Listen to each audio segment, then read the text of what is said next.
الشيطان الرجيم بسم الله الحمد لله والصلاة والسلام على أشرف الأنبياء والمرسلين وعلى آله وصحبه.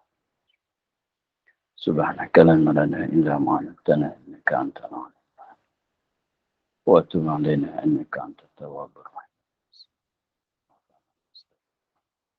وهداية نصر لا حول ولا قوة إلا بالله لا حول ولا قوة إلا بالله لا حول ولا قوة إلا بالله اللهم ألهمنا علما نعرف به ونعرف به نعرفك وانصرنا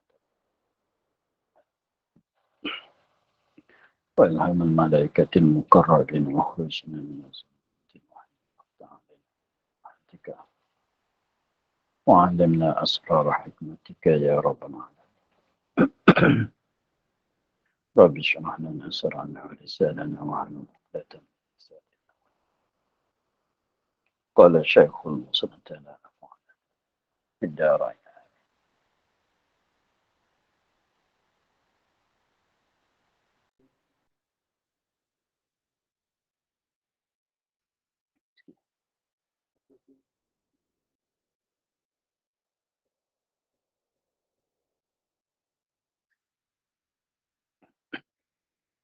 Kemudian ketahui olehmu pula bahawasa mentauhidkan Allah dengan kalimah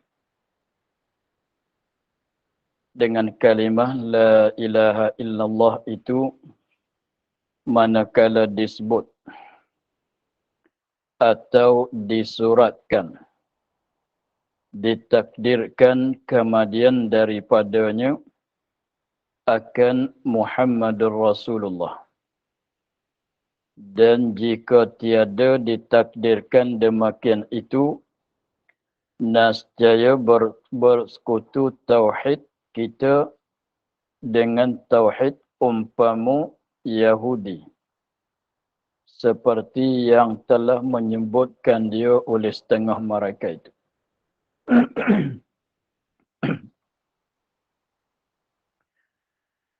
Kemudian ketahui olehmu pula bahawasa mentauhidkan Allah. Mentauhidkan Allah mana mengiktikad bahawasa Allah Tuhan yang satu, tidak ada Tuhan yang lain daripadanya. Bahawasa mentauhidkan Allah, mengiktikad bahawasa Allah itu Tuhan yang satu. I'tikad tu dengan kalimah la ilaha illallah itu.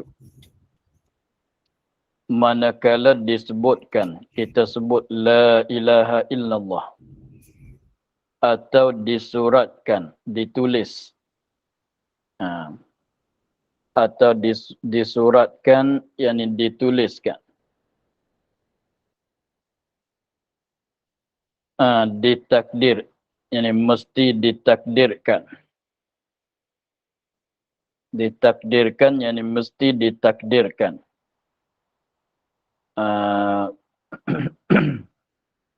Ditakdirkan mana diingat dalam hati,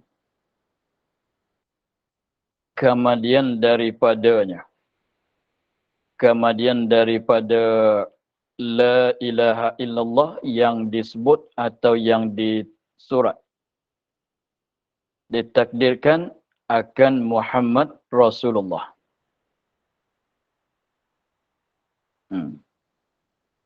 Dan jika tiada ditakdirkan demikian itu, kalau kita tak takdirkan demikian itu Muhammad Rasulullah, nescaya bersekutu kita dengan tauhid umpamu Yahudi. Umpama Yahudi itu sama juga orang Nasrani. Maka kata mesti ditakdirkan, kalau tidak jadi sama dengan orang Yahudi, seperti telah menyebutkan dia oleh setengah mereka itu, yakni setengah ulama. Bukan kesemua, bukan ini benda yang ittifaq, bukan. Jadi apabila kita mengucap kita kata la ilaha illallah, ataunya kita tulis akan perkataan la ilaha illallah. Kita mengucap kalimah la ilaha illallah, artinya kita menulis akan kalimah la ilaha illallah. Maka memanglah dengan kalimah la ilaha illallah tu menunjuk kata kita i'tikad bahwasanya Allah itu adalah Tuhan yang sebenar, yang lain tu tidak ada. Menyatu i'tikad bahwasanya Allah itu adalah Tuhan yang satu. Maka apabila kita kata, kita sebut la ilaha illallah, artinya kita tuliskan perkataan la ilaha illallah, maka dia katanya mestilah kita tu mentakdir bagi silar dalam hati, bagi tilitas, bagi nampak dalam hatinya, kemudian daripada la ilaha illallah tu akan Muhammadur Rasulullah. Sebab tu kalau kita bertahlil, kita baca la ilaha illallah, la ilaha illallah, apabila akhir sekalinya la ilaha illallah Muhammadur Rasulullah, kita sambungnya begitu. La ilaha illallah apabila akhir sekali kita sambung kata la ilaha illallah Muhammadur Rasulullah, kalimatul haq alaiha nahya wa alaiha namutu, hingga akhirnya.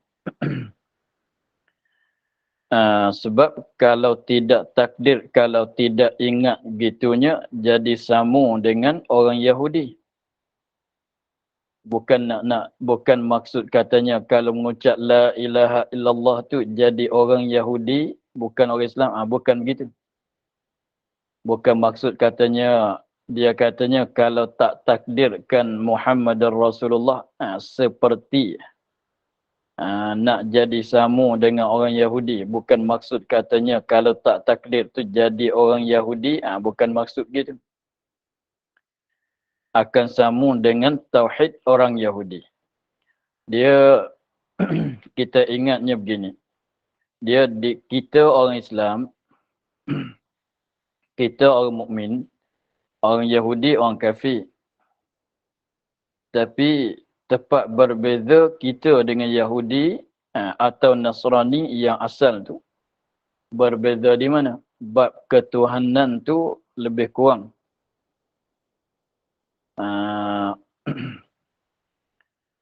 Sebab orang Yahudi pun i'tikad bahawasanya Allah Tuhan itu ialah Allah, Tuhan yang satu. Sama dengan kita juga. Tapi tempat yang jadi berbeza kita dengan orang Yahudinya, kita beriman dengan Nabi Muhammad bahawa Muhammad itu adalah Rasulullah.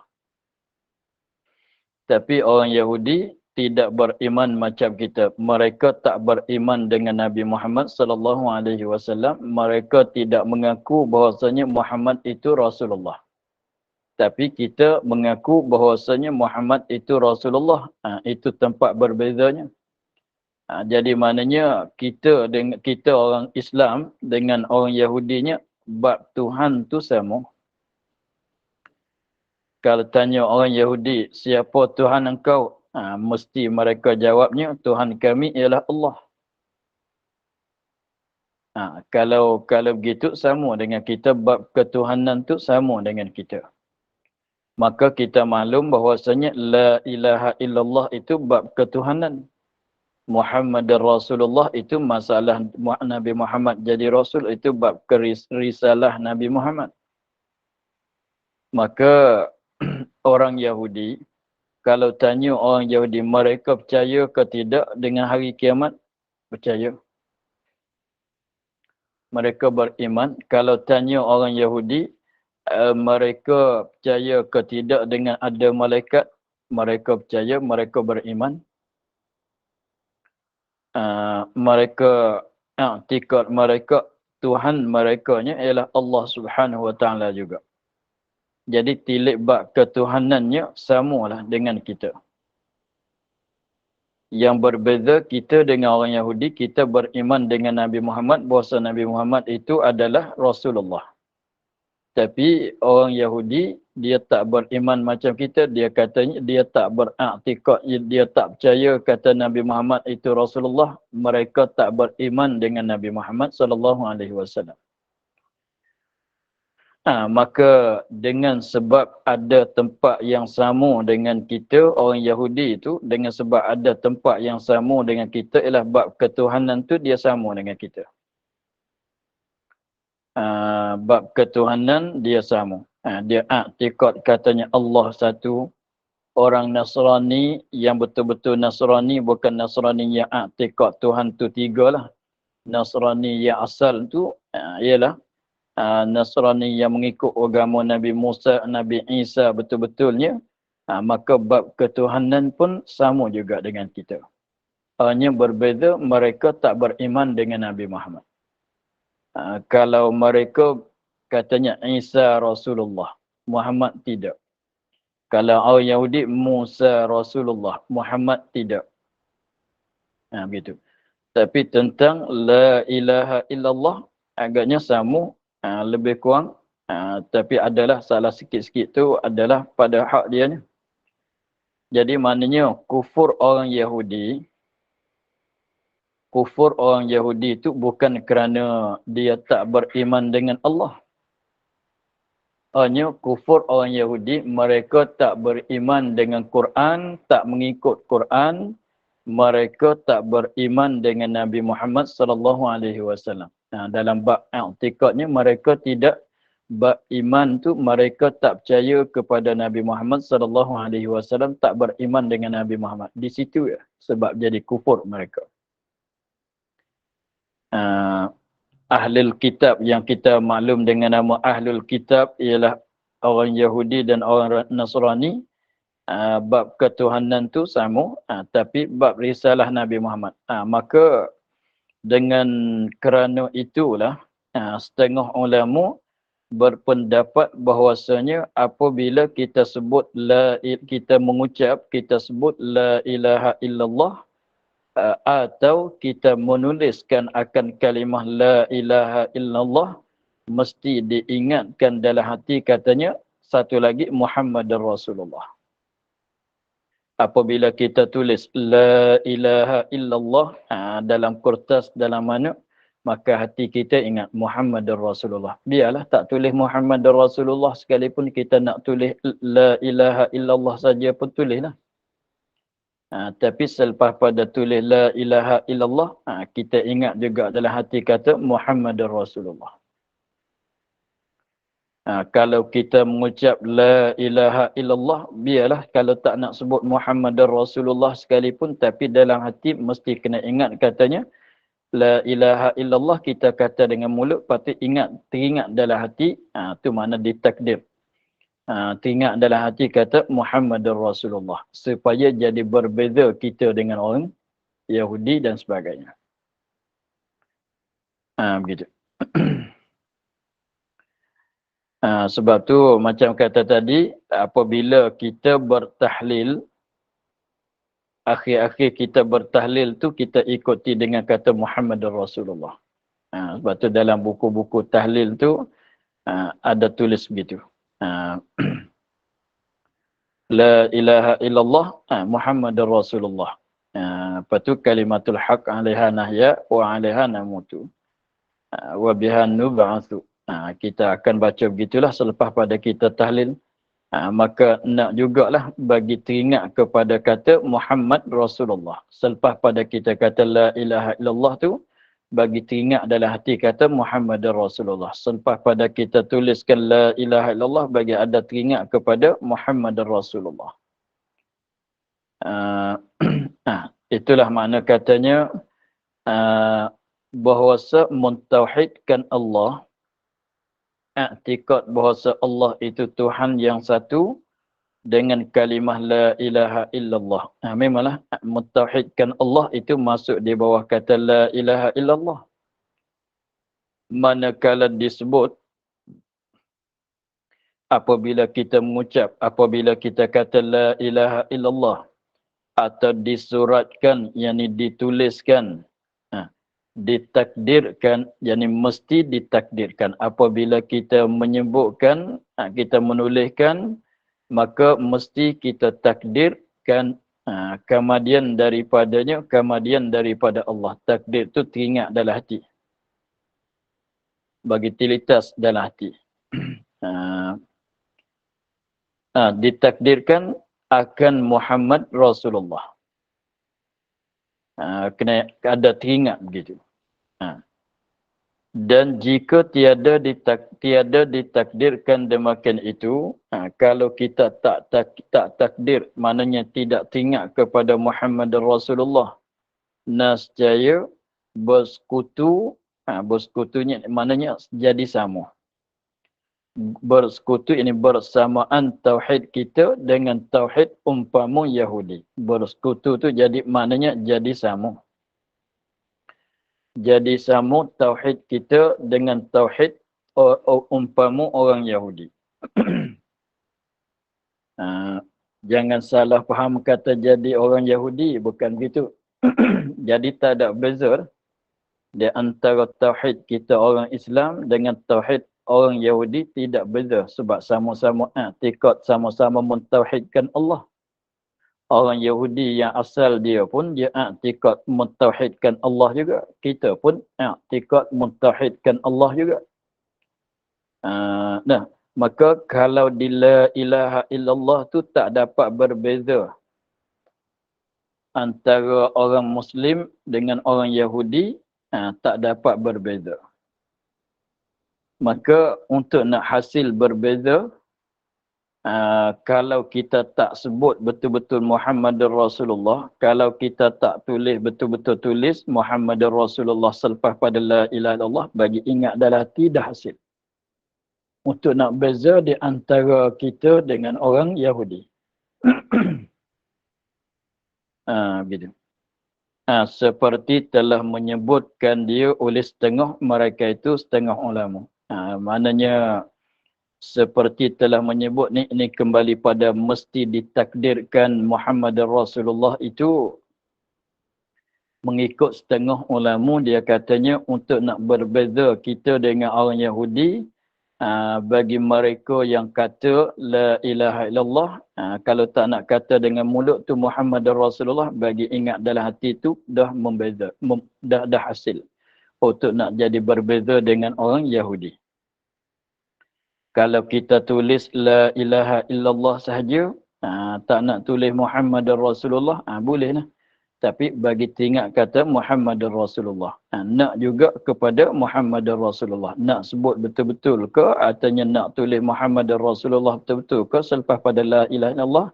Kalau tidak, bagi telitas dalam hati kepada Muhammad Rasulullah.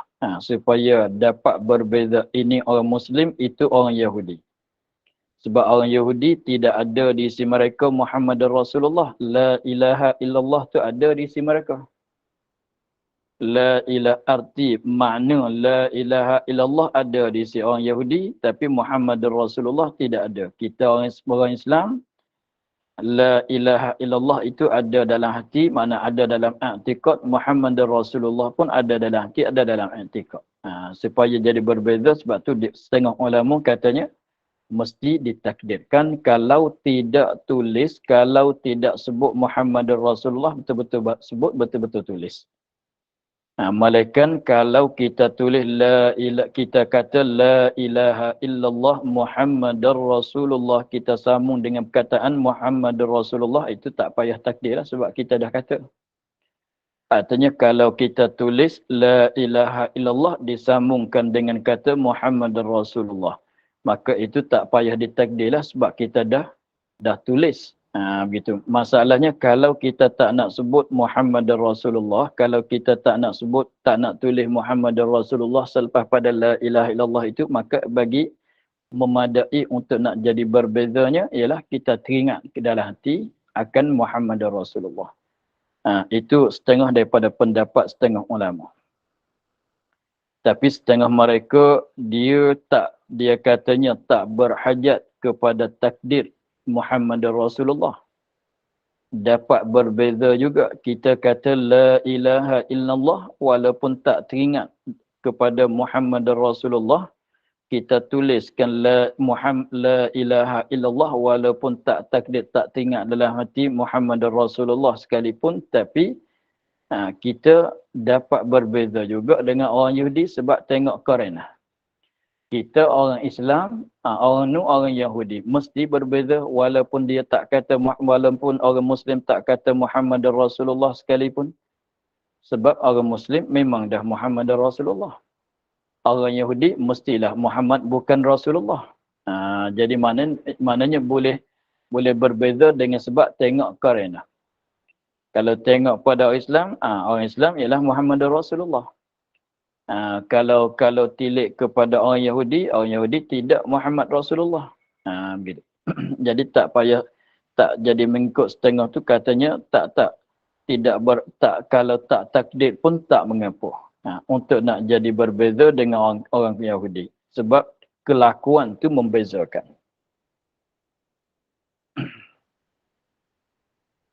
Begitu. Dan wajib atas tiap-tiap mukallaf terimakan sekalian barang yang didatangkan dengan dia oleh Rasulullah sallallahu alaihi wasallam daripada segala pekerjaan agama, dan percayakan dengan sekalian barang yang mukhabar ia dengan dia daripada sekalian yang gaib. Dan wajib atas tiap-tiap mukallaf, wajib pada syarak, wajib atas tiap-tiap orang mukallaf, mana-mana orang mukallaf, lelaki atau perempuan, jin atau manusia, wajib apa? Terimukan sekalian kesemua. Terimukan sekalian kesemua barang yang didatangkan dengan dia. Yang didatang tu maknanya yang menyampaikan dengan dia. Yang didatangkan, yang menyampaikan dengan dia dengan barang oleh Rasulullah sallallahu alaihi wasallam. Apa dia barang yang didatang, barang yang menyampai itu daripada segala pekerjaan agama. Jadi wajib kita kena terima sami'na wa ata'na. Kami dengar, kami taat. Kami dengar, kami taat. Katanya Nabi datang kepada kita wajib sembahyang 5 waktu, kita terima. Nabi datangkan kepada kita, menyampai pada kita puasa bulan Ramadan wajib. Kita terima. Haram berjudi, haram zina, haram bercuri, kita terima. Itu wajib. Wajib terima. Beramal, itu pun wajib juga. Tetapi kalau tak terima, jadi kufur. Kalau tak terima, dengan maknanya dia tak terima kata sembahyang 5 waktu adalah wajib, itu jadi kufur. Kalau dia tak terima, itu jadi kufur. Maka apabila dia dah terima, dengan mana kalau sembahyang 5 waktu tu dia i'tikad kata wajib, kalau bercuri itu dia i'tikad kata haram. Lepas tu kalau dia tak solat sekalipun, tak mengapalah pada iman dia. Berdosa tak solat tu memanglah berdosa maksiat. Tetapi iman dia tidak mudarat. Walaupun dia tak solat sekalipun, tetapi kalau dia terima akan wajib sembahyang, haram bercuri itu, maka dan sebagainya, maka iman dia tu tidak mudarat. Hanya jadi orang asi, orang deraka, orang yang tidak taat kepada Allah, tapi bukan orang kafir. Begitu. Jadi apa dia barang yang didatang jadi menyampai oleh Nabi itu ialah segala pekerjaan agama.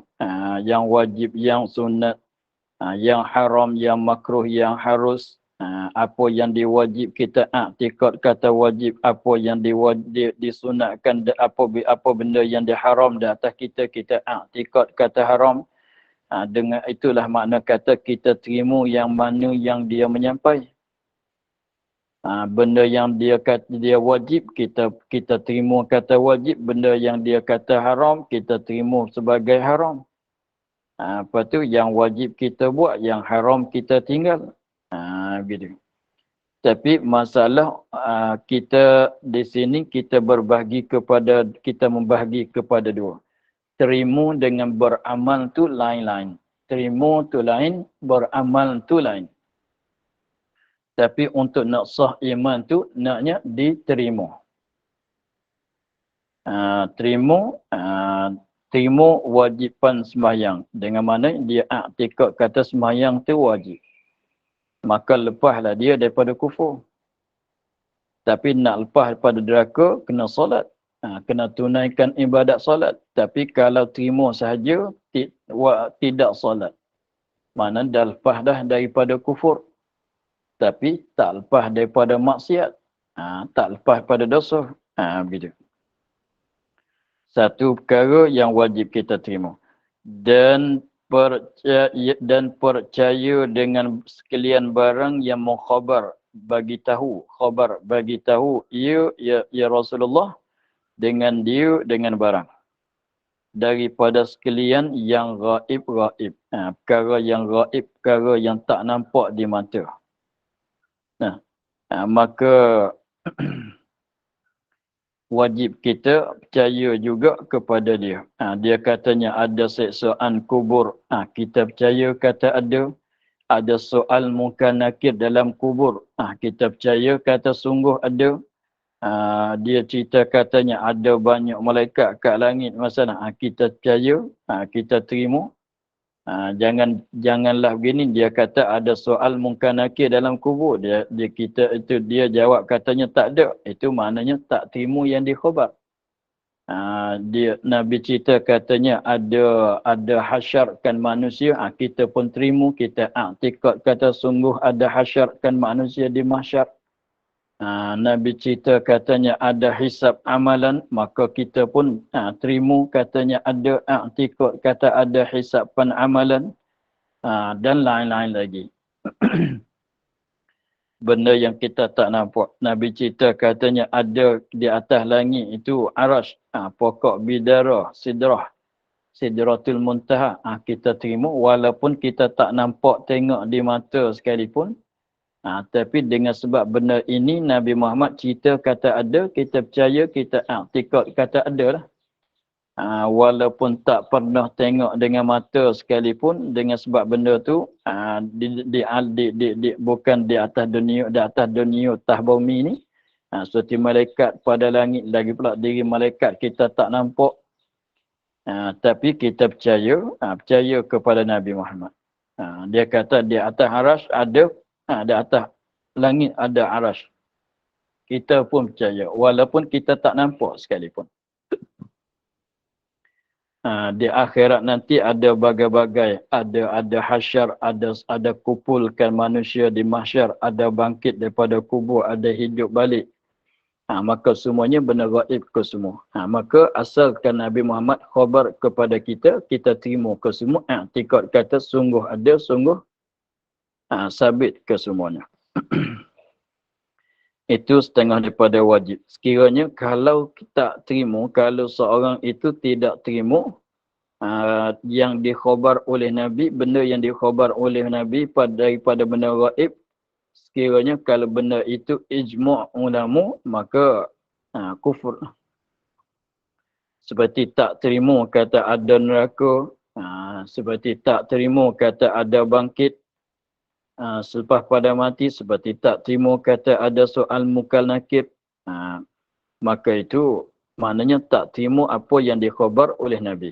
Maka itu kufur lah. Sebab tu wajib kita kena terima. Dia kata ada benda tu, kita i'tikad kata ada. Dia kata ada perkara ini, kita i'tikad kata ada.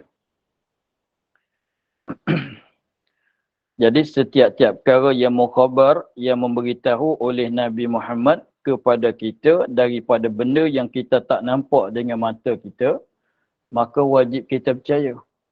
Janganlah katanya, kalau kita tak nampak dengan mata sendiri, walaupun Nabi cerita sekalipun, kita tak percaya kata ada. Jangan begitu. Yang katanya, manu malaikat, aku tak pernah tengok. Nabi Muhammad cerita kata ada, tapi aku tak pernah tengok, aku tak percaya kata ada malaikat sebab aku tak pernah tengok. Aku tak pernah tengok dengan mata. Maka janganlah begitu. Maka di sini musannif pengarang kita akan mulai sebut benda yang gaib. Yang mana setengah daripada segala benda yang gaib itu nabi-nabi yang dahulu-dahulu. Walaupun manusia lah nabi-nabi yang pada zaman dulu pada Nabi Muhammad tu, tapi dikira kata benda gaib juga. Sebab kita tak pernah tengok. Walaupun nabi sendirinya, walaupun nabi sendiri kalau tidak tilik kepada asal, dia pun tak pernah tengok Nabi Musa. Nabi lain dia tak pernah tengok. Melainkan pada cerita Isra' Mi'raj tu ada jumpa lah. Jadi sebelum pada tu, Nabi tak pernah tengok juga. Sebab dia asal manusia sama kita. Tapi pada ketika cerita Isra' dan Mi'raj tu, Nabi ada berjumpa dengan Nabi-Nabi kan. Itu ada tengok lah. Tapi belum pada tu pun, dia pun tak pernah tengok juga. Sebab katanya orang dulu, orang dah mati lah. Tapi Nabi ada berjumpa lah pada malam Isra' dan Mi'raj itu, ada berjumpa dengan Nabi-Nabi. Seperti Nabi Muhammad, Nabi ada berjumpa dengan Nabi Khidir. Lepas tu adalah. Tapi kalau tilik pada asal, Nabi pun tak pernah tengok juga. Tak pernah tengok juga sebab cerita itu mereka itu adalah orang yang dulu. Orang dulu memanglah kita tak nampak dengan mata kita. Maka sekiranya benda itu kira kata benda yang gaib. Maka wajib kita percaya semata-mata dengan Nabi kata ada, adalah. Nabi katanya ada benda tu, kita pun i'tikad kata ada.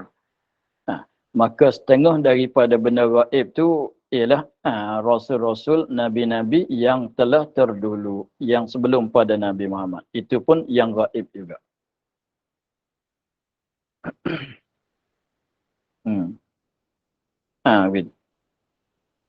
Maka wajib beriman ia dengan segala rasul. Dengan sebab segala rasul ni setengah daripada benda yang gaib. Sebab kita tak akan nampak dengan mata kita sama sekali. Malaikat orang yang Allah nak bagi nampak tu adalah dalam mimpi ke masalan. Supaya kalau Nabi Muhammad sendiri tu, kalau kita tak tilik kepada masa dia Isra' dan Mi'raj, dengan secara asal dia pun tak pernah tengok juga. Bukan dia orang bersemasa dengan Nabi dulu-dulu. Dengan sebab dia tak semasa, dia tak pernah tengok jugalah. Jadi mana nak cerita kata Nabi yang dulu tu benda gaib. Dengan secara asal kita manusia tak dapat sempat, tak dapat jumpa lah kita dengan Nabi dulu-dulu. Dengan semata-mata kita manusia ni tak nampaklah arasy, tak nampaklah syurga neraka. Maka yang pada Nabi Muhammad pun dengan secara asal tak pernah tengok juga syurga neraka. Malaikat Allah Ta'ala pada ketika Isra' tu Allah Ta'ala bawa Jibril bawa Nabi menziarahkan syurga neraka. Itu ada tengok dari situ. Tapi kalau kita kata sebelum pada tu dia tengok ke tidak? Tidaklah. Sebab syurga neraka pun setengah pada perkara yang gaib. Maka arasy maka arasy dan apa-apa benda yang ada di atas langit tu, maka kira katanya benda gaib juga. Sekiranya kalau Nabi tidak dibawa naik Nabi ke langit, Nabi tak boleh tengoklah arasy. Dan kalau Allah Ta'ala tak bagi jumpa dengan Nabi itu, tak jumpa dengan Nabi dulu pada malam Isra' dan Mi'raj, Nabi tak pernah jumpa juga dengan Nabi yang dulu sebab bukan orang semasa. Begitu. Tapi jangan faham katanya Nabi pun tak pernah tengok Nabi dulu-dulu. Bukan begitu. Setengah tu, ya ada jumpa jugalah. Pada setengah-setengah tu ialah pada ketika Isra' dan Mi'raj tu ada jumpa. Tapi bukan itu bukan bersemasa. Nabi Muhammad tak semasa lah dengan orang Nabi dulu. Begitu. Lepas tu kita maklum daripada cerita Isra' dan Mi'raj tu dibawakan Nabi kepada Baitul Maqdis, maka segala anbiya dan mursalin akan datang berjemaah semayang berjemaah sama Nabi Muhammad sallallahu alaihi wasallam. Di situ dapat berjumpa lah. Lepas tu apabila Nabi naik ke langit jumpa dengan Nabi Ibrahim, Nabi Idris, Nabi Isa, Nabi Musa. Di situ dapat berjumpa lah. Maklum. Jadi di sini nak cerita katanya setengah daripada benda yang gaib, sebab makna benda yang gaib tu benda yang kita tak nampak dengan mata. Benda tu ada, perkara itu dia ada tapi kita tak nampak. Sebab belum sampai masa. Artinya dengan sebab dilindungkan pada pandangan mata seperti jin, seperti malaikat. Ada turun ke bumi, tah bumi ini ada malaikat turun, tanazzalul malaikatu warruh. Jin ada di atas muka bumi, itu pun dikira kata benar gaib juga. Walaupun mereka ada di sekeliling badan kita, tengok malaikat yang nanti tulis amalan kita tu. Sebelah kanan, sebelah kiri ada bersama tapi kita tak nampak tengok. Maka dikatanya benar gaib juga. Asalkan benda yang kita tak nampak tengok, dengan sebab terdinding seperti malaikat dan jin, artinya benda yang telah lepas. Benda yang telah lepas pada yang ada pada zaman dulu, tak ada pada masa kita sekarang, mana tak pernah tengok dah kita, itu dikira katanya benda gaib. Tak pernah tengok, tak pernah mengalami, maka kata benda gaib. Maka azab kubur, nikmat kubur kita pun tak pernah tengok, walaupun kubur tu adalah kat setiap tempat lah ada kubur orang Islam, tapi azab dia, nikmat dia, mungkin nakir pun kita tak pernah tengok, tak pernah dengar pun dia duk soal orang dalam kubur. Maka itu dikatakan benda gaib ke semua. Tak pernah, tak ada berlaku tapi kita tak pernah tengok, tak pernah dengar, tak pernah mengalami. Itu dikatakan gaib. Sebab tu setengah tu katanya Allah pun masuk dalam yang gaib juga. Kalau nak katanya Allah itu yang gaib pun boleh kata, sebab tilik kepada makna tak pernah tengok. Tak pernah tengok. Setengah-setengah dia masuk dalam gaib juga.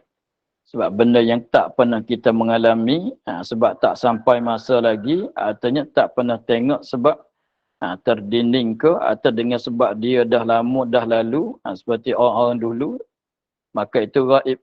Dia panggilnya begitu. Sebab tu nenek-nenek moyang kita yang mati dulu-dulunya, katanya gaib pada kita. Sebab sebab mereka orang dulu pada kita tak pernah tengok dia.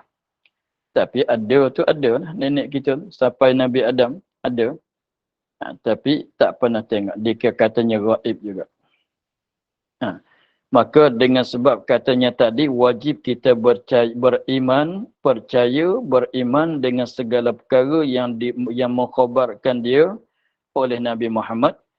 Maka wajib kita percaya daripada benda gaib. Maka setengah daripada benda gaib tu dia katanya maka wajib beriman ia orang mukallaf dengan segala rasul dan segala nabi. Wajib beriman, bukan wajib mengikut. Yang Nabi kita Muhammad sallallahu alaihi wasallam kita beriman serta kita mengikut ajaran dia. Adapun nabi-nabi yang dulu, rasul-rasul yang dulu, kita beriman kata mereka itu ada. Tapi bukan suruh kita mengikut syariat mereka, bukan maksudnya begitu. Bukan maksudnya begitu. Jadi kita percaya katanya Allah Ta'ala ada melatihkan beberapa rasul pada zaman dulu pada Nabi Muhammad. Pada zaman dulu pada Nabi Muhammad tu Allah Ta'ala ada latihkan beberapa anbiya ramai. Wajib kita kena i'tikad begitu.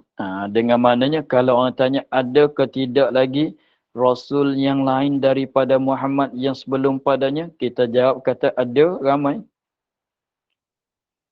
Wajib kena i'tikad begitu. Kalau orang tanya ada ke tidak Nabi yang sebelum pada Nabi Muhammad, ada ke tidak nabi-nabi yang sebelum pada Nabi Muhammad? Kita jawab kata ada, ramai. Mesti kena i'tikad begitu. Beriman atas jalan ijmal. Atas jalan ijmal. Bukan bilang seorang-seorang lah. Tak mesti kita tahu seorang-seorang. Tak macam kita kenal anak kita ada 5 orang masalah. Boleh cerita seorang-seorang. Yang pertama, yang sulung tu lelaki sekarang umur 30. Boleh kita cerita satu-satu lah. Itu tafsir. Itu tafsir. Ini dengan secara ijmal, dengan secara luas-luas. Dengan makna, yakni beriman dengan segala rasul, segala nabi itu apa makna? Beriman dengan segala rasul, beriman dengan segala nabi itu apa makna?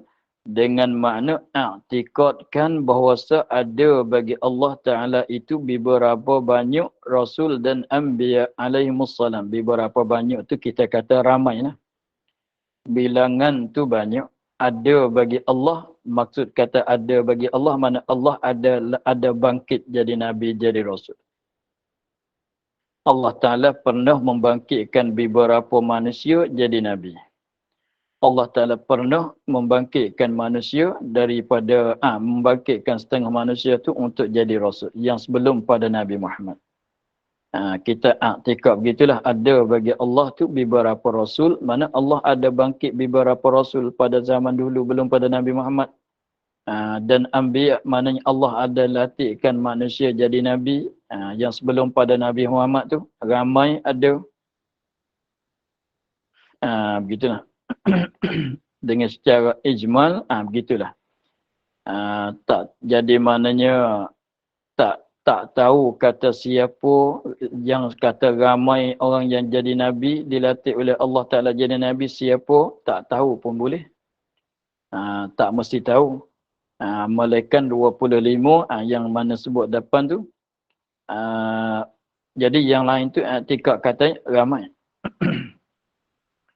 Dan pula yang sahih ketiadaan dihinggakan mereka itu di dalam bilangan-bilangan yang tertentu. Dan kaun yang sahih dan kaun yang sahih ketiadaan dihingga, yakni disakat, ditentu. Mereka itu segala rasul dan anbiya di dalam bilangan yang tertentu. Jadi maknanya kalau orang tanya rasul yang sebelum pada Nabi Muhammad ada berapa orang? Ada berapa orang? Kang Asah kena jawab kata ada ramai, banyak. Begitu jadi. Jangan menentu kata 300 masalah.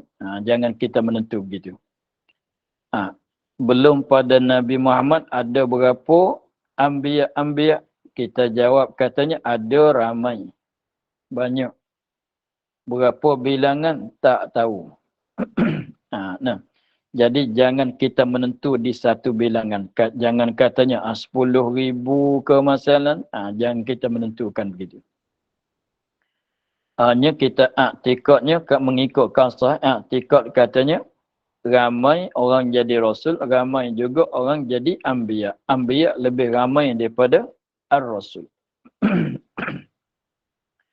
Lepas tu berapa bilangannya? Kita tak payah menentukan bilangan. Seperti dikatakan bahawa anbiya itu 100,000 dan 24,000. Jadi 124,000 orang. Tetapi mengikut setengah tu dia menentukan bilangan. Kalau anbiya tu ada berapa orang yang jadi nabi, tidak jadi rasul, nabi saja tidak jadi rasul tu bilangan dianya ialah 124,000 orang.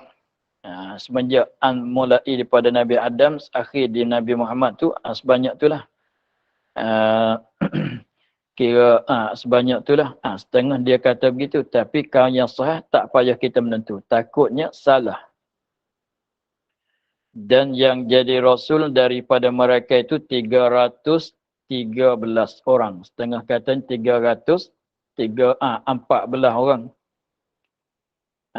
Jadi adalah walaupun dalam hadis tu ada, tetapi hadis tu ada khilaf pada riwayatnya. Jadi bilangan setengah-setengah riwayat tu tak sama.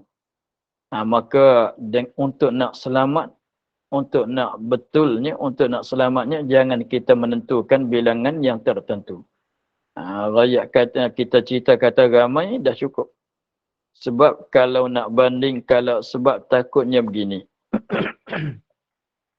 Apabila kita menentukan mereka itu dengan suatu bilangan, dengan sebab bilangan yang disebut dalam hadis tu, hadis tu bukan dia hadis yang sahih. Hadis yang menyebutkan bilangan Nabi ada 124,000, itu hadis yang tidak sahih.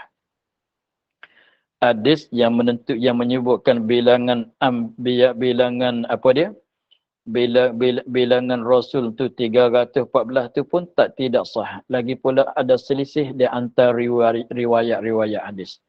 Maka dengan sebab tu kita tak boleh mematikan, akan menentukan bilangan, tak boleh. Sebabnya misalnya kalau kita katanya ada 300.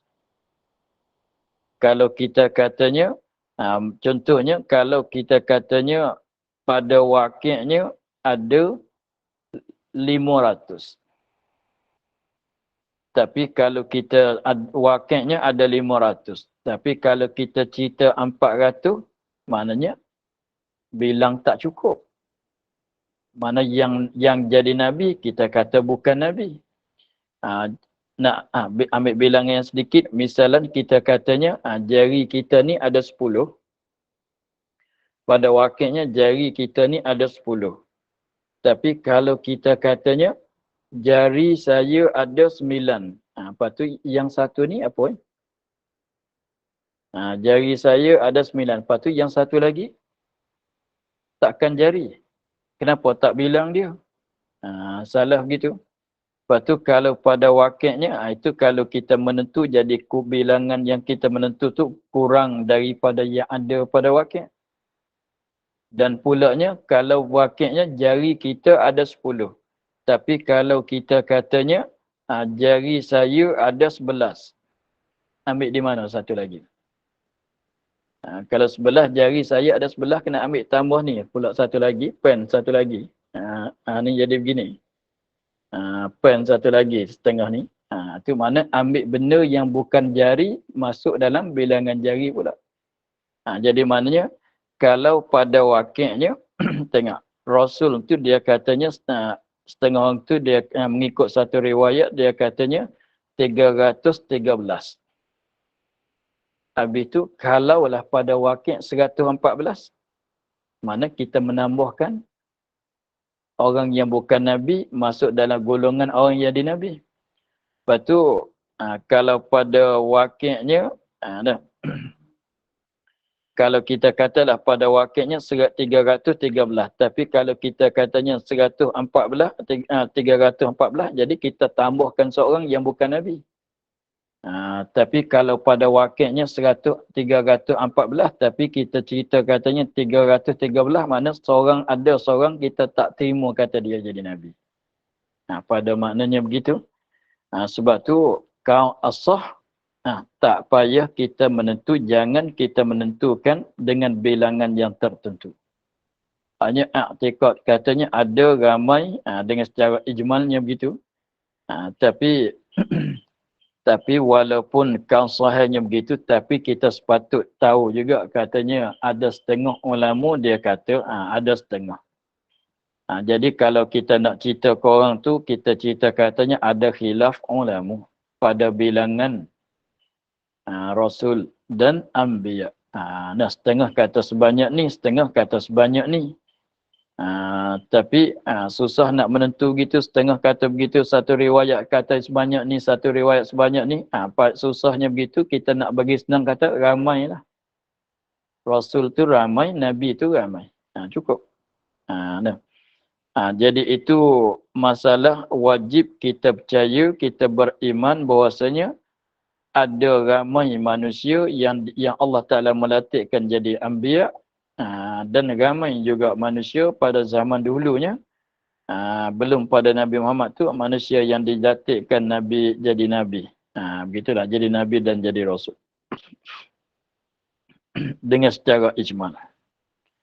Lepas tu, habis tu, dia katanya, dan 25 Rasul yang disebut nama mereka itu dalam Quran, wajib beriman dengan mereka itu dengan atas jalan tafsil. Adapun seramai-ramai Rasul tadi, kalau mengikut setengah tu katanya 313. Maka dalam seramai-ramai orang yang jadi Rasul tu, ada yang wajib, ada yang mesti kita kena kenal seorang-seorang. Kita kena tahu, katanya siapa-siapa tu kena tahu. Sebagaimana sebut 25 orang tu di dalam Al-Quran. Jadi 25 orang tu disebut ke semua nama dia dalam Quran. Maka wajib kita kena tahu. Dengan maknanya kalau kita tidak beriman, maknanya tak percaya apa yang disebut oleh Quran pula. Gitu. Dan 25 Rasul yang disebutkan nama mereka dalam Quran. Yang Allah Ta'ala sebutkan nama mereka dalam Quran, wajib beriman dengan dia atas jalan tafsil. Kena kenal seorang-seorang. Kenal tu kena tahu katanya. Kalau orang tanya Adam, satu Rasul. Idris, seorang Rasul. Nuh, seorang Rasul. Ishak seorang Rasul, Ibrahim seorang Rasul. Kita percaya begitulah. Walaupun tak boleh nak tertib bagaimana kita duk maklum. Artinya tak terhafal sekalipun pun tak apa. Tapi janji katanya Ibrahim, ya Rasul. Begitu. Tengok. Maka untuk hari ini, tengok dengan masanya kita akhir di situlah dulu. Pada kata dan 25 Rasul yang disebutkan nama mereka di dalam Quran. Wallahu a'lam. Alhamdulillah rabbil alamin. Bismillahirrahmanirrahim. Alhamdulillah rabbil alamin. Wassalatu wassalamu ala asyrafil anbiya.